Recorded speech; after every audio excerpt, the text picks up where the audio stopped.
और यूक्रेन के राष्ट्रपति ज़ेलेंस्की बार बार अमेरिका से कह रहे हैं कि यूक्रेन को नो फ्लाई जोन घोषित किया जाए, लेकिन अमेरिका प्रेसिडेंट ज़ेलेंस्की की अपील का नहीं, पुतिन की धमकी का असर ज्यादा हो रहा है और वो नो फ्लाई जोन घोषित नहीं कर रहा है।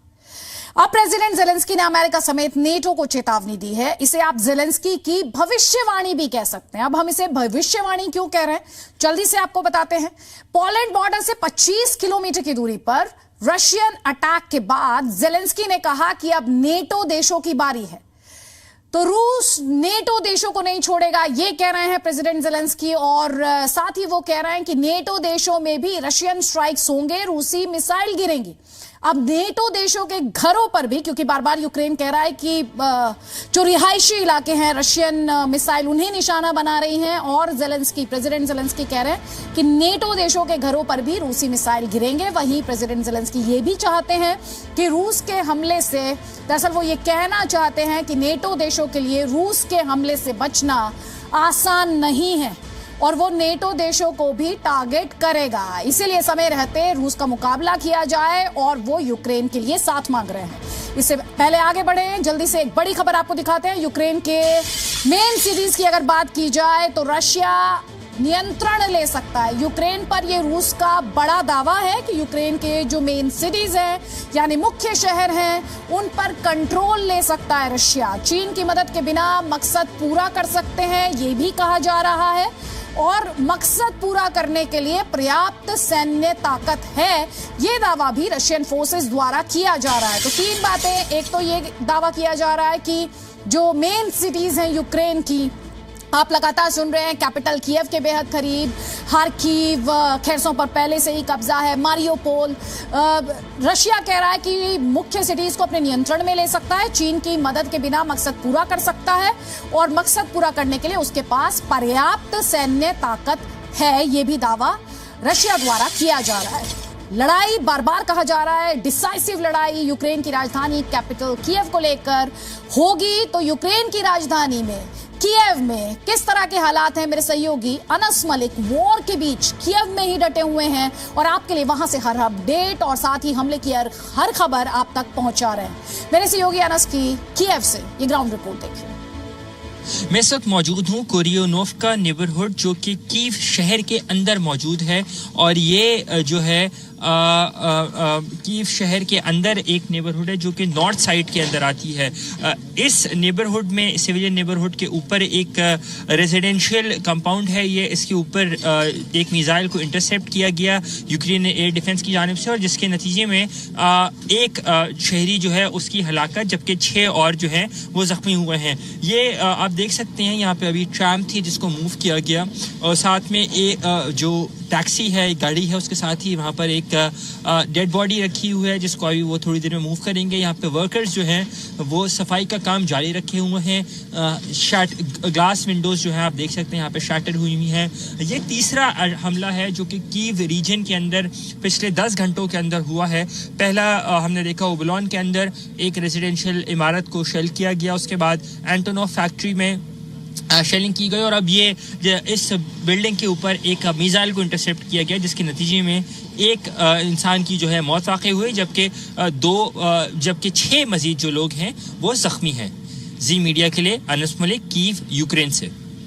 मेरे सहयोगी अनस की रिपोर्ट में आपने देखा किस तरह से रशियन स्ट्राइक्स जारी हैं। सिविलियंस के लिए इस समय सबसे ज्यादा मुश्किल हालात हैं कि वो कैसे सेफ और सिक्योर जोन्स में पहुंचें। पलायन लगातार जारी है। दावा किया जा रहा है कि जंग के 19 दिनों में पिछले 24 घंटे सबसे खतरनाक रहे हैं। Drone attacks, missile attacks, tank attacks, पारंपरिक युद्ध का, कन्वेंशनल वॉर का ऐसा कोई हमला नहीं जो बीते 24 घंटों में ना हुआ हो। आपको दिखाते हैं 19वें दिन की सबसे खतरनाक तस्वीरों पर हमारी ये रिपोर्ट।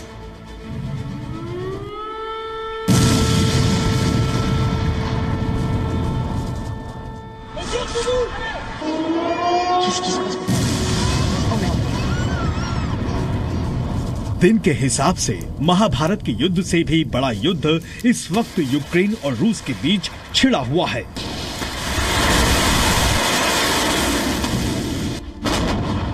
इस महायुद्ध के 19वें दिन रूस के ड्रोन यूक्रेन की डरावनी तस्वीर बनाने में जरा भी देर नहीं लगा रहे।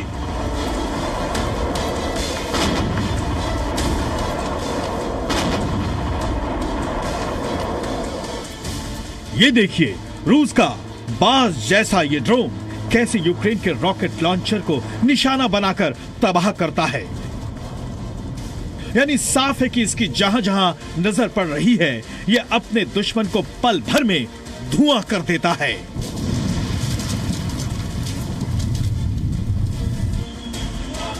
आप इन तस्वीरों में साफ देख सकते हैं कि कीव की इमारत रूस की बमबारी में कैसे धू धू कर जल रही है।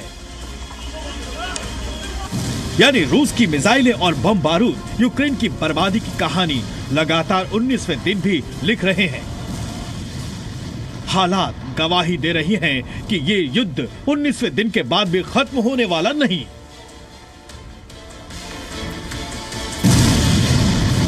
यह है गोस्टोमोल एयरपोर्ट, जहां आसमान में काला धुआं छाया हुआ है क्योंकि कुछ देर पहले ही रूस ने खास रणनीति बनाकर यहां धावा बोल दिया था। अब ये एयरपोर्ट पूरी तरह तबाह हो चुका है। ये भी देखिए दोनेत्स्क के आसमान पर बारूदी धुआं छाया हुआ है। यहाँ एक मिसाइल हमले में करीब 20 लोगों की जान चली गई, जबकि 9 लोग बुरी तरह जख्मी हो गए। दोनेत्स्क की सड़कों में जबरदस्त बमबारी हुई है।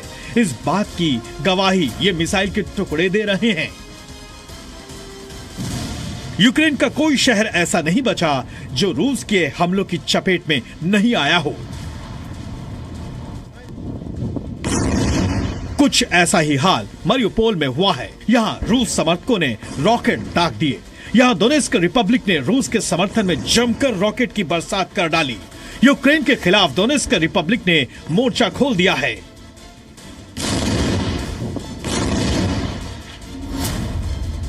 यूक्रेन जहां रूस के ठिकानों पर हमला बोलकर जवाबी कार्रवाई करने का दावा कर रहा है, वहीं रूस की सेना ने यूक्रेन के कीव, चेर्निहिव, कादिरोव, मारियोपोल में बमों की बेहिसाब बरसात कर डाली है। ये शख्स चेचन्य चीफ बताया जा रहा है जो एक अनजान बर्फीले रास्ते से कीव में एंट्री कर चुका है। ये दावा भी रूसी मीडिया कर रहा है। रूस ने यह भी दावा किया है कि उसने अब यूक्रेन के हवाई क्षेत्र पर कब्जा कर लिया है। रूस के रक्षा मंत्रालय ने एक वीडियो भी जारी किया है।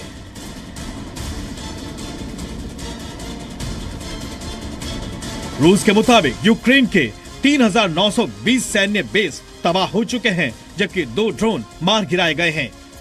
187 सैन्य उपकरण भी तबाह किए जा चुके हैं और एक मानव रहित विमान भी, जबकि यूक्रेन के 1267 टैंक तबाह हो चुके हैं।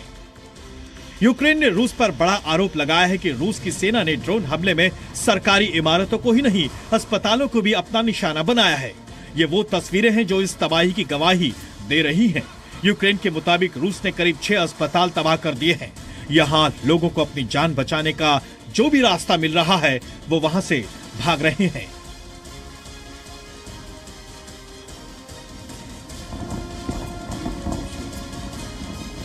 ये देखिए खार्किव में यहाँ रूस की मिसाइलें दनादन बरस रही हैं। यूक्रेन की सेना के मजबूत गढ़ पर यह हमले लगातार जारी हैं।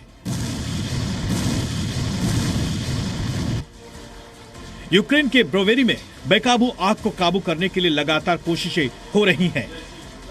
यहां गोलाबारी के बाद फूड डिपो में भयंकर आग लग गई थी। यूक्रेन पर हमले का 19वां दिन है और कीव पर कब्जे की जंग भी तेज हो चली है। इस बीच यूक्रेन के इरपिन में रूसी हमले थमने का नाम नहीं ले रहे।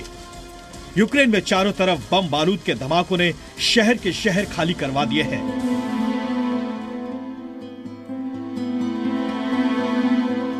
नेक्स्टा टीवी के मुताबिक 17 लाख लोगों ने पोलैंड में शरण ले ली है। लेकिन कुछ ऐसे भी लोग हैं जो भारी तबाही के बाद भी अपना घर बार छोड़ने से पहले कुछ वक्त यहां बिताना चाहते हैं।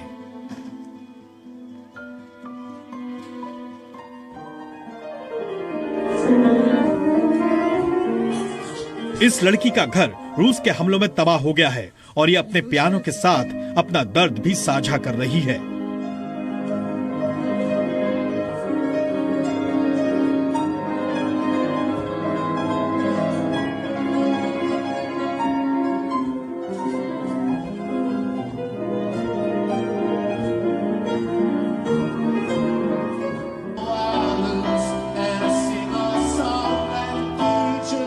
जबकि बुखारेस्ट रेलवे स्टेशन पर बैठा British singer Tom O'Neill Ukraine के शरणार्थियों के लिए गाना गाकर उनका दर्द बांट रहा है।